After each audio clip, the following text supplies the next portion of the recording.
Welcome to the Along the Gravel Road podcast, where we're changing the conversation around mental health. Today I have Gus Murillo talking about his journey with sobriety and his mental health through some of his work stress as an entrepreneur. So it should be a really great conversation. Thanks for joining us. Hello, Gus. Hello, hello. Thanks for being here. Thanks for come and share your story with us.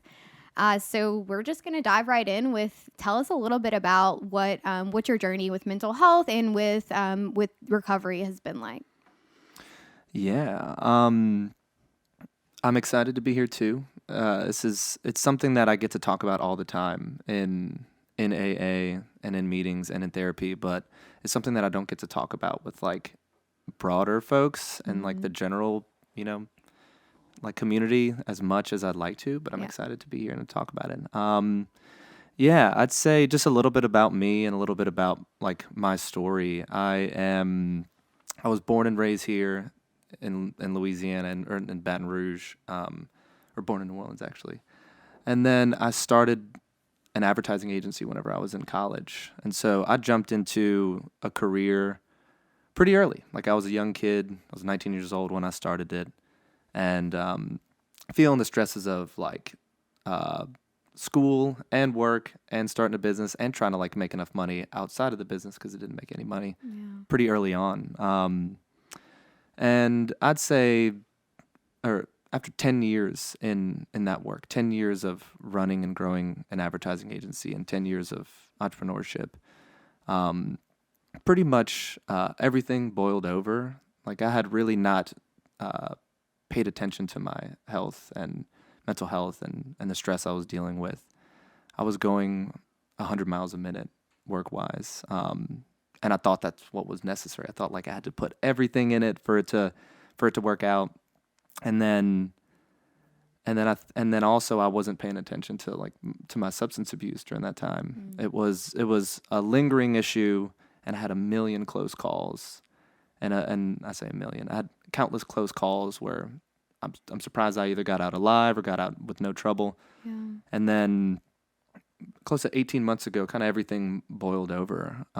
My drinking had reached a level that like I wasn't proud of, and it was hurting my life and my family. My work was, I thought in the moment I was handling it well, but I was, working from 7 to 7 many days, like just by myself. Like no one was asking me to. And it boiled over into reckoning with my drinking and my work all at once, and had to exit being an entrepreneur and then also exit my relationship with my wife all in one fell swoop. And so it was a tough moment. And so that was 18 months ago, or about to be in a few days. It was tough to kind of see everything around me fall apart pretty quickly, but it wasn't necessary for me to figure out, what I wanted in this life. Like on all planes, like it started off with like what type of person did I want to be, and then everything stemmed out from there. Like what type of father do I want to be? What type of partner do I want to be? And then also like work-wise, career-wise, like where am I going to go from there? So that had kind of like started my journey into sobriety, and then started me exploring all types of ways to work through my mental health issues, work through stress, work through anxiety, work through sobriety.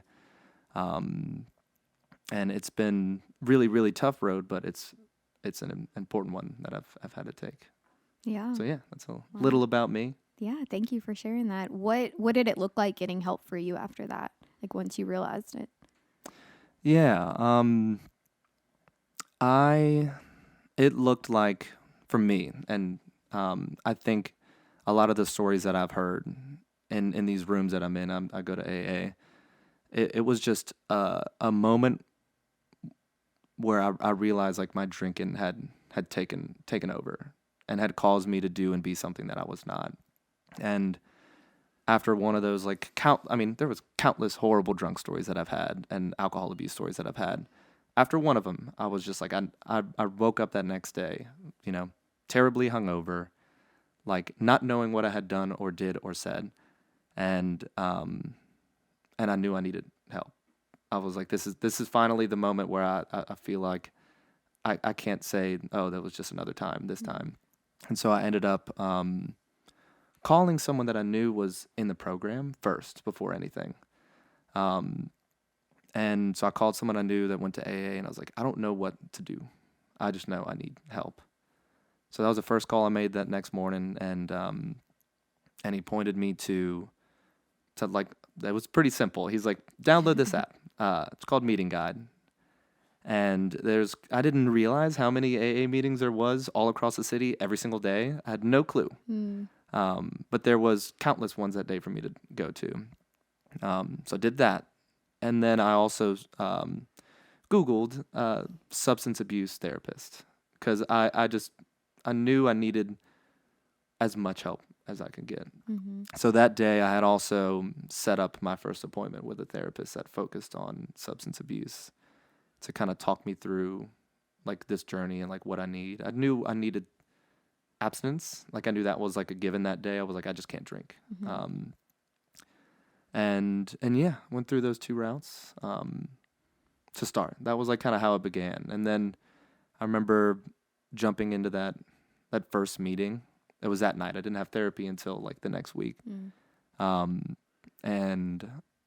it was beautiful stories that people had listening to. And then there was also like, it was a meeting.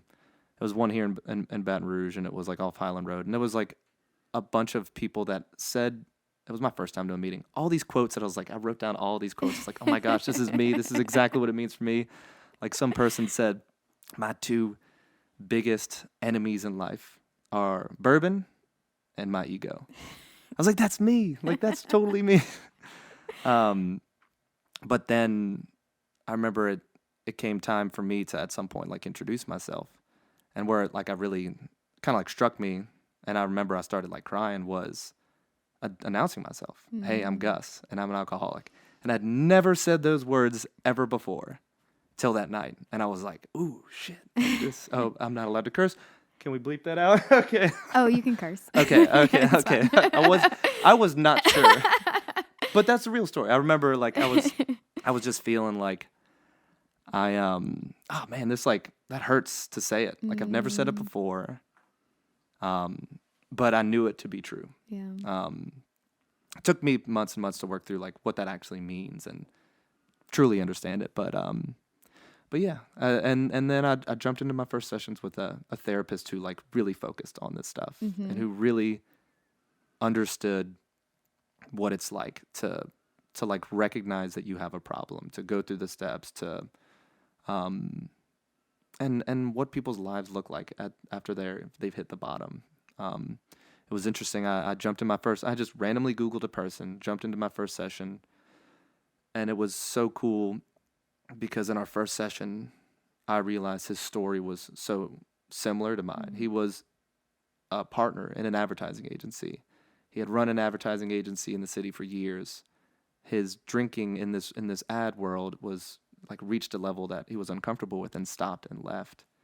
And it was just a Google search that I happened to find someone with a similar story. But it meant a lot in that first meeting, and we built a lot of rapport after he shared a little bit of his story with me that first day. And we just started working through it.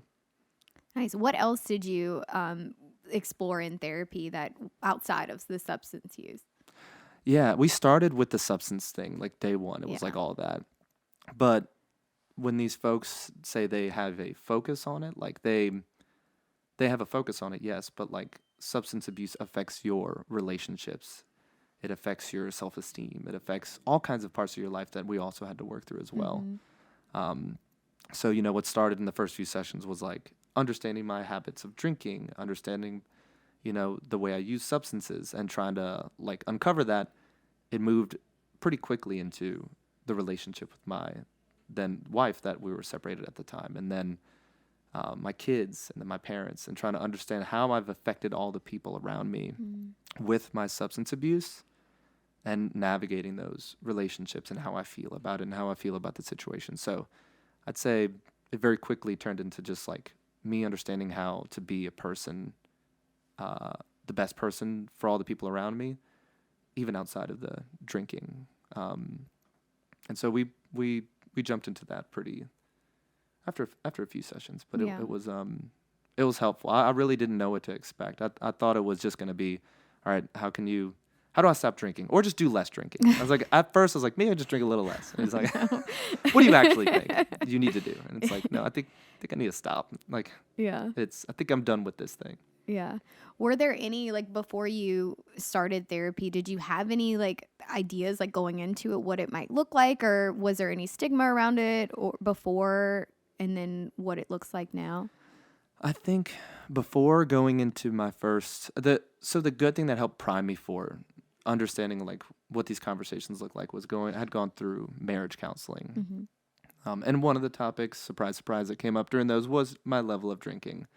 I remember I did an alcoholic test with this marriage counselor, and she's like, "You're on the line." And I was like, "I don't think that test, it's hard to say what the test actually proves, but going through marriage counseling a few years prior really helped me understand what it's like." So I knew I was going to go and have to be really honest with myself.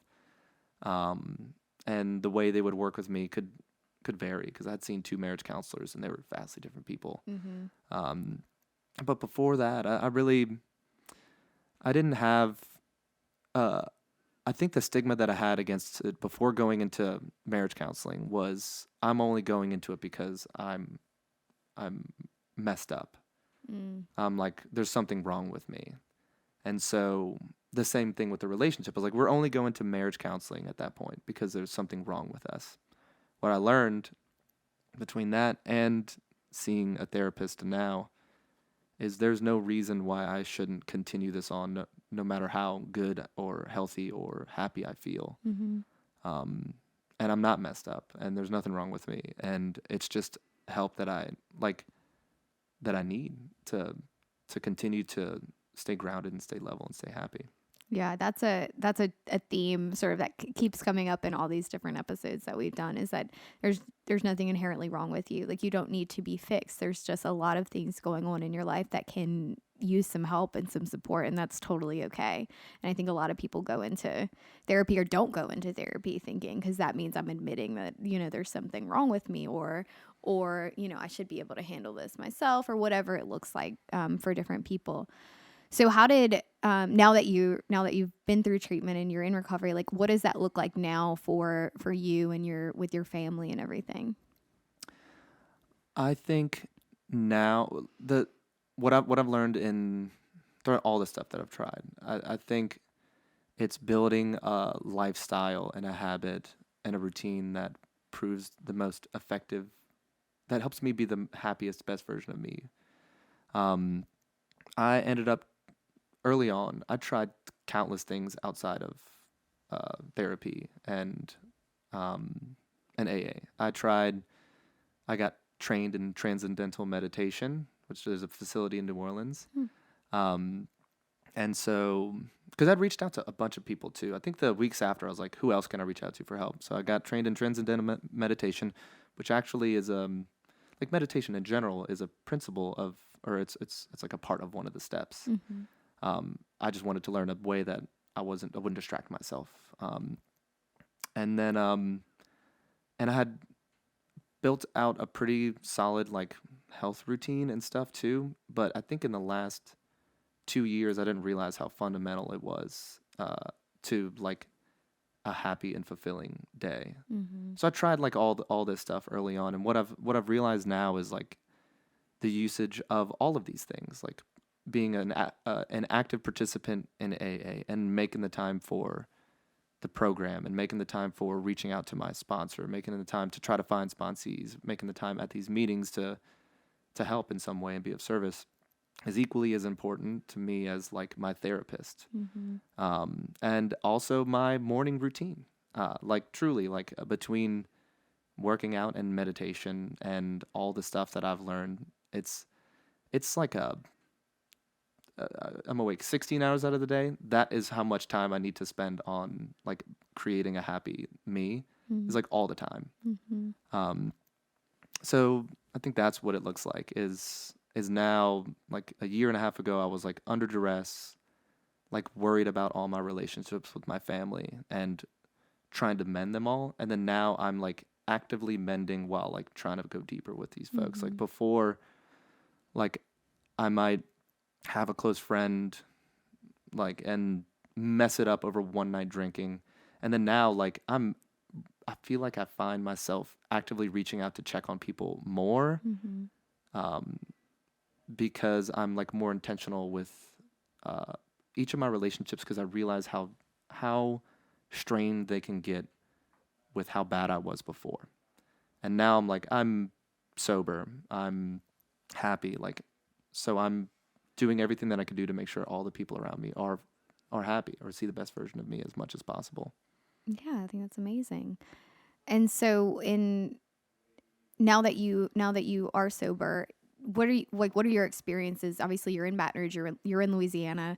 It's definitely a drinking state. You know, a lot of the things we do, especially I think in your, and you talked a little bit about like in your company and now your work that you're doing now. A lot of things revolve around drinking here, or in the industry. So, can you talk a little bit about what that's been like for you?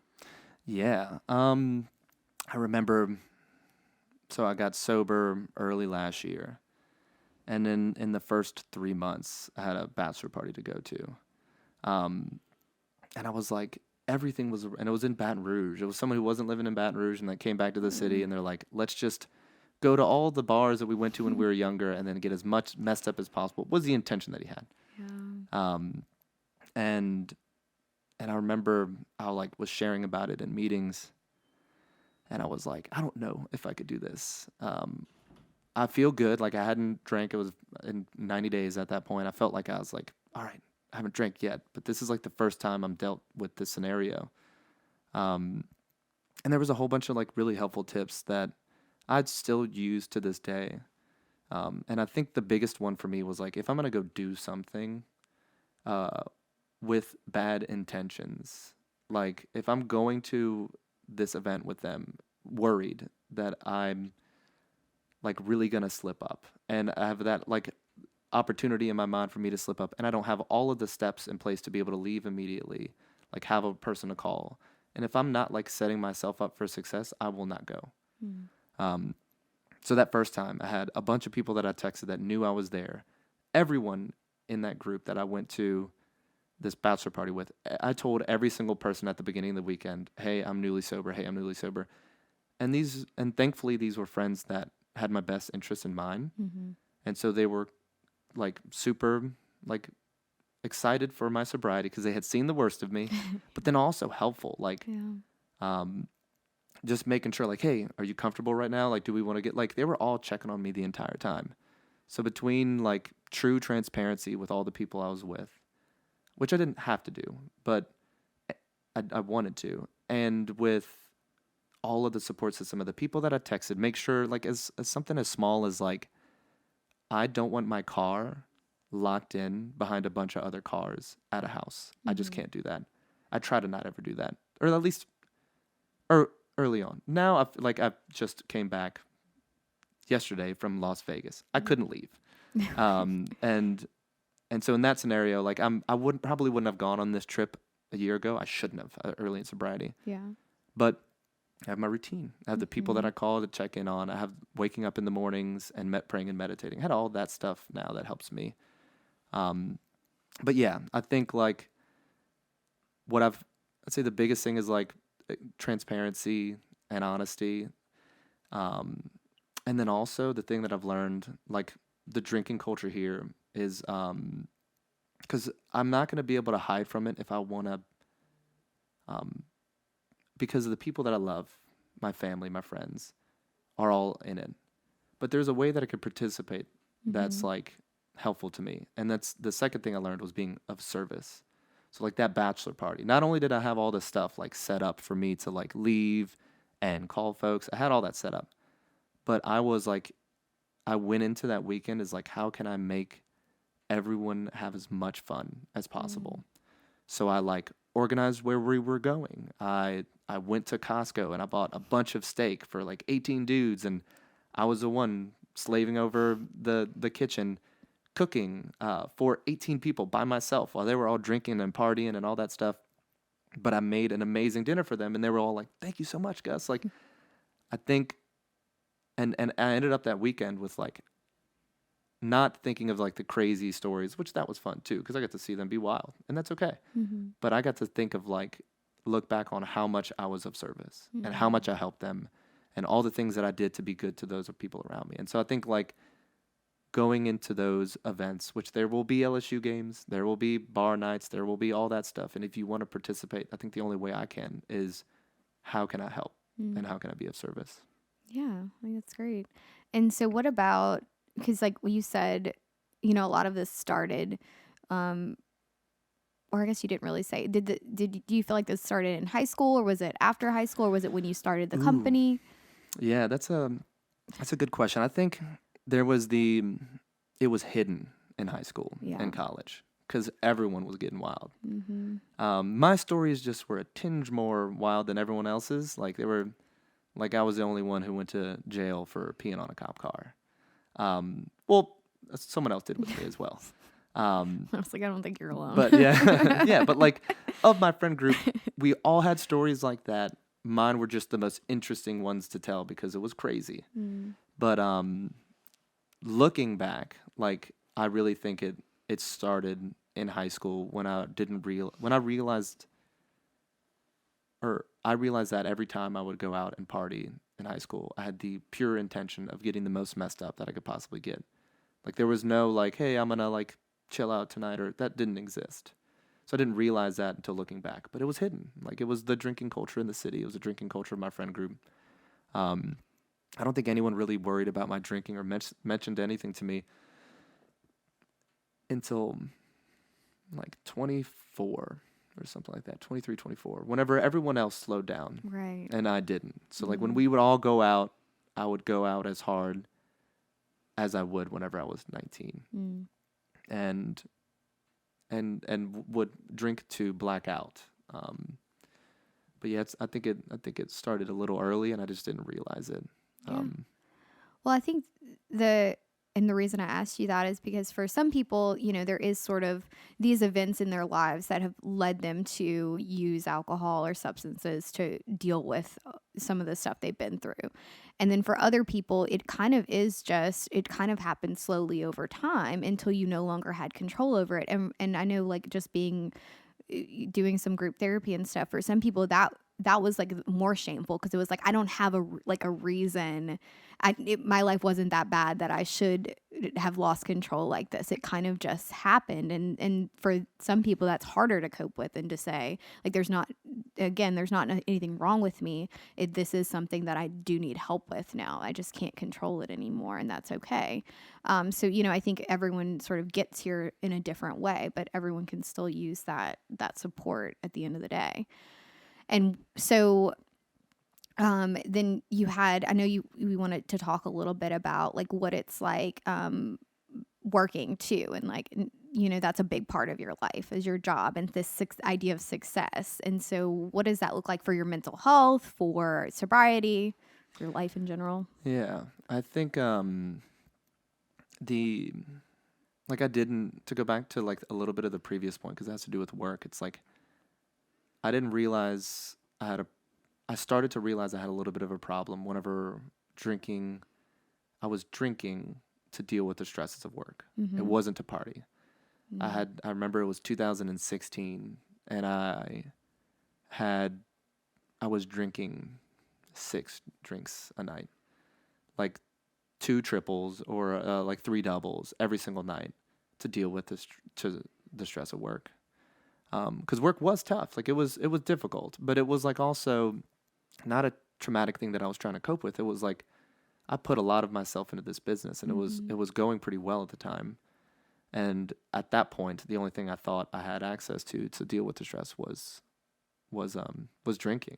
I was to like come down every day from work and then just like, or work. I would sit and work all night, just drinking at night. So I was like working a lot and getting a lot of stuff done, but just being buzzed while doing it. And that can make you feel like you're fine too, though. Because that was effective. I like successful, so. I think that's another thing that hit it for so long was like I wasn't, I was a successful like entrepreneur or theoretically, you know, like I was doing stuff that I was proud of, you know, and I had a lot of stuff get to my head, like truly, like in 2019, probably at some of the highest drinking, I was named Forbes 30 under 30 with my business partner, which is like the worst. I said all the way back to that first quote, biggest enemies are bourbon and ego. That was the worst for my ego.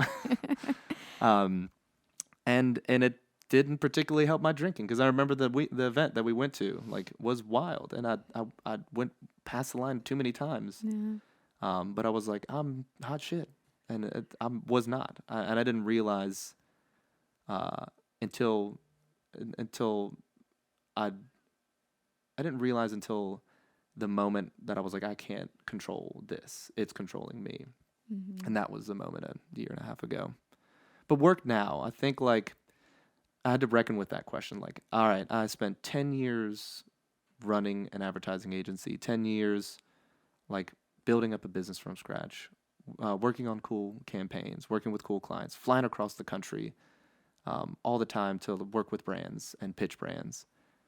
And I ended my career, ended my drinking, and ended my marriage all within a span of like 30 days. And so what did I want to do? And I think, and how did I want to do it? Because I think entrepreneurship is such an awesome thing, but the way I did it in that moment and for the previous few years just wasn't good for me. Yeah.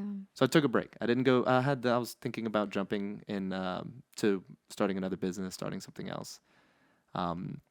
But I ended up deciding to go work corporate for a little while. It's definitely like a different journey, but still riding the corporate like ladder of success and trying to become a chief marketing officer is something that is stressful, but I think I'm handling it now with the knowledge that I had of 10 years of handling a career incorrectly, now correctly. So I work, I'm on the brand marketing team at Gannett and USA Today, which is a cool brand to work for. I'm really like, it's a very mission-driven organization, like pushing forward local journalism and national journalism and standing for truth. And now the way I'm handling work is putting enough of myself into it to be to be great at the job, to be outstanding at the job, but not putting all of me into it. And I think that's what I did for too long. I put all of my identity, all of my time, and pretty much all of me into being an entrepreneur.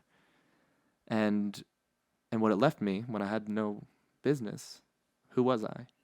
So now I'm like, I strike the balance. I'm more than just a marketing lead in a big brand. I'm a father. I'm a participant in AA, and I help people that way. Like, I do all kinds of other stuff now, and I think it's given me more time for my family, the way I handle work now, more time for friends, more time for service opportunities in AA, outside of AA, because I'm not putting all of me into one thing. Yeah. So I think that's the way I'm handling that's work awesome. in the career now. And congratulations on all those things. And so it sounds like the drives that you have to do all of these things are so different, and you've been able to recognize that and really like sort of put your ego to the side, which you can't, I know from my experience with recovery is that ego does not play a role in recovery. Yeah. Completely agree. So yeah, that's awesome. And so you talked about your family. What do you hope your kids will learn from this experience? Yeah, I've doled out like little hints of kind of my sobriety. Like, they're pretty young now, so I have a 10-year-old, a 6-year-old, a 3-year-old, and then about to be an 11-month-old.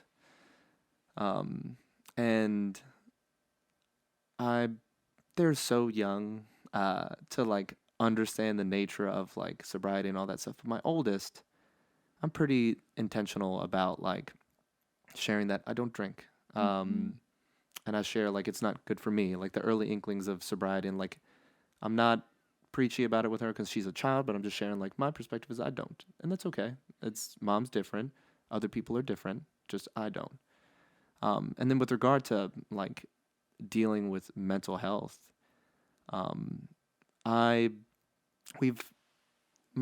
kids have all had kind of like their own issues early on, and what I did with them was sought help early. So my 10-year-old, I think we started seeing her counselor when she was like 6 or 7 or something.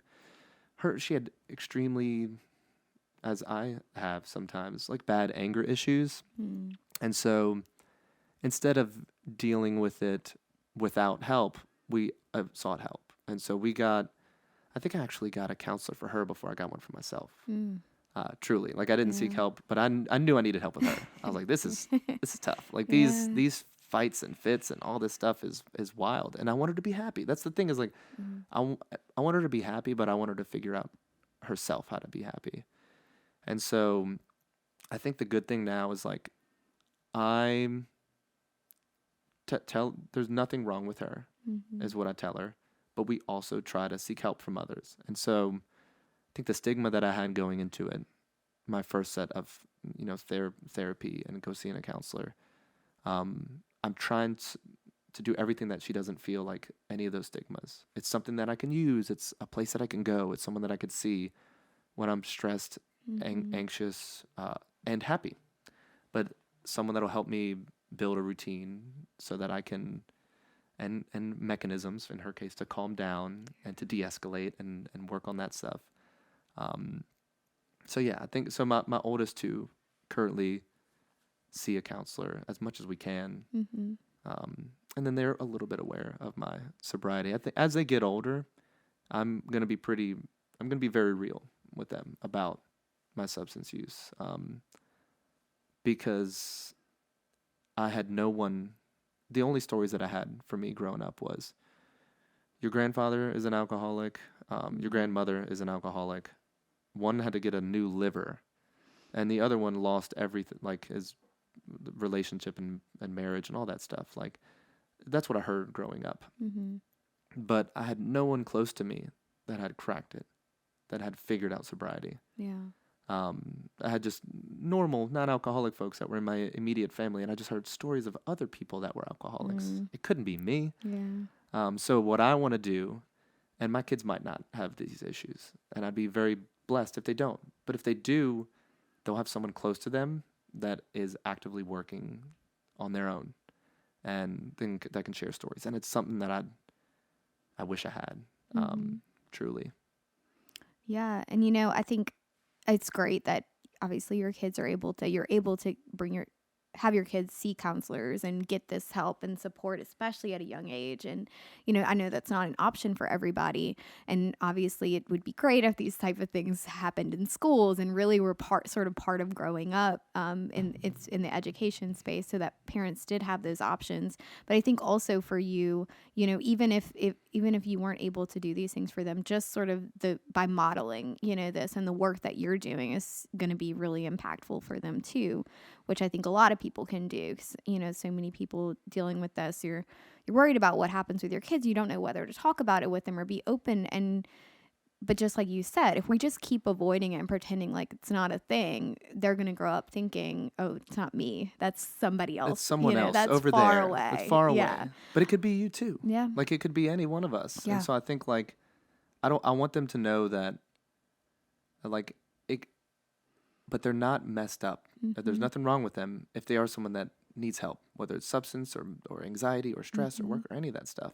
But the far away thing, I think, is the issue. And I think now, which I like about like media in general, and then even with sobriety, like, there's people that are all, AA is not this like hidden group as much anymore. I feel like the people who are sober are a lot more, maybe a little bit more proud now, or at least like there's so much like with social media, like a growth of like sober is cool Facebook group, like all this stuff where you can like see it now. Yeah. So it's not far away. Right. So I think that's super important and needs to continue. Yeah, I think that's great. So what would you say to somebody, as we kind of wrap up here, who is looking for help with getting sober?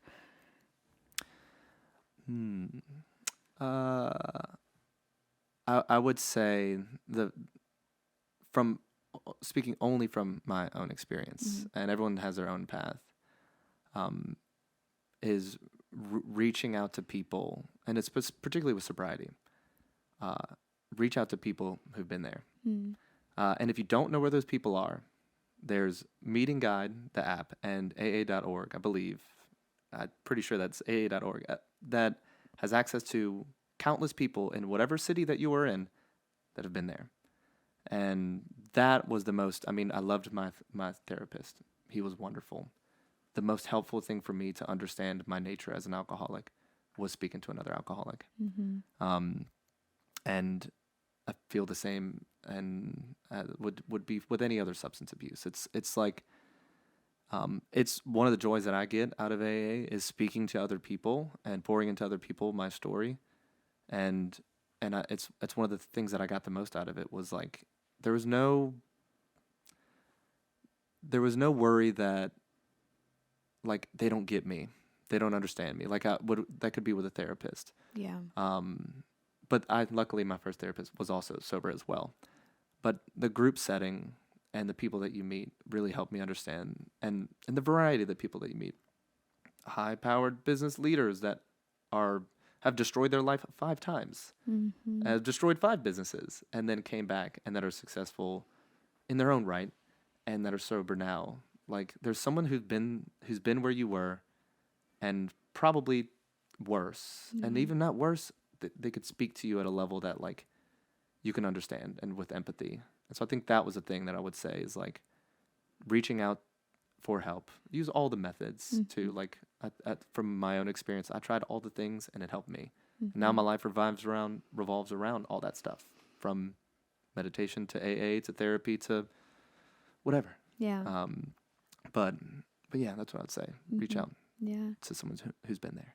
Yeah. When in doing like my internship with substance use and recovery, like a lot of what I realized is is this huge community here, and there are all of these amazing sort of support systems and a really great group of people who have been through it, who have done the work and now want to then help other people. And so there's no shortage of people here in Baton Rouge, or, I think it's the same in other cities in the AA community, AA therapy, all these different resources. And so, we call it our toolkit. So as many things you can put in your toolkit as possible to get through this.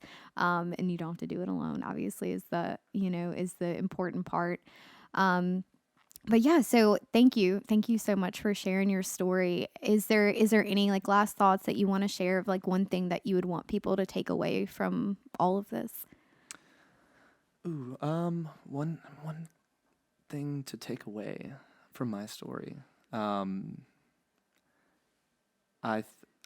think one thing that I would want anyone to know is something that I read early on. As I was reading a lot of early on in sobriety, I was reading a lot of Stoicism, which actually a lot of the Stoics reference are referenced in AA materials and stuff like that. The only way is through. I was reading this book called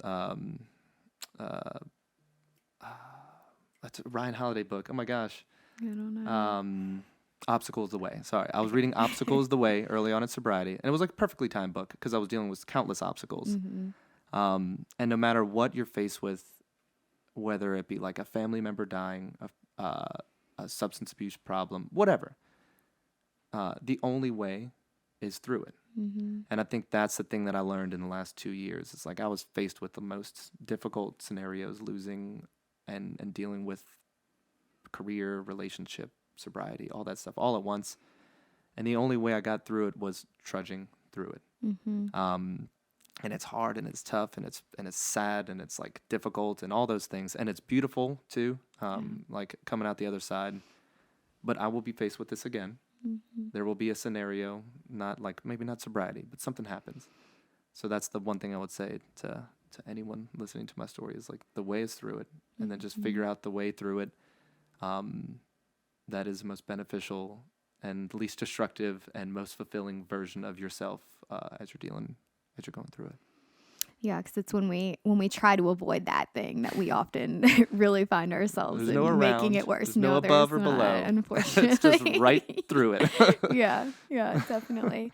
Well, thank you so much for sharing your story. I'm sure a lot of people are going to connect with it, and it's no small thing to be here. So thank you. Thank you so much for having me. This was fun. And I'm going to talk about Ray Media Company again. So great group. They're the ones that are producing this podcast for me. And they are an amazing company with great experience. They specialize in weddings and podcast commercials and YouTube and business promotions. And it's been really great to work with them. They really strive to create a great client experience. I'm asking so many questions and asking for a lot of things. And, along the way, it's been really great to be able to sort of do this thing together with them. So you're really not just a number to them. They work to build these lasting relationships with people. And I'm definitely a testament to that. But you can check out their website at rammediagroup.com or even give Ken a call at 225-772-7504. Thank y'all so much for joining us on this journey.